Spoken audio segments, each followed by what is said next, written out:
Welcome to Tarot Comparisons, where we look at one card from two decks to see how different their similarities are. Today's card is the Nine of Chalices. We have the Royo Dark Tarot on the left and the Tarot of the Dark Grimoire on the right. You're probably going to notice that these are not the happy cards that we generally see when we think of the Nine of Cups from a Rider-Waite deck. This is not the wish card that, as it is so often called. In this case, we're dealing more with the suit's element, the emotions.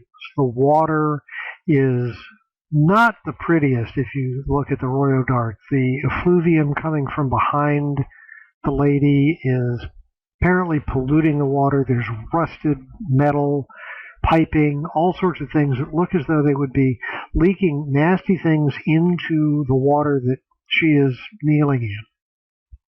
At the same time, it looks almost as though the flask that she's holding in her hand is something that she is using to either try to purify her emotions and the water, or it is something that she is gathering some of this vile, bilious-looking liquid to be used for some other purpose.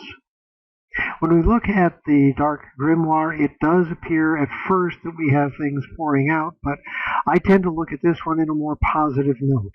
The nines indicate that we're getting close to the end of the journey, and at this point, the traveler needs to stop and refresh himself, take a few deep breaths, get his mind in order, and more importantly, get his emotions in order before he tries to press on to the final leg of his journey. I hope this gives you some interesting ideas on what a Nine of Cups can be outside of a Rider-Waite happiness card.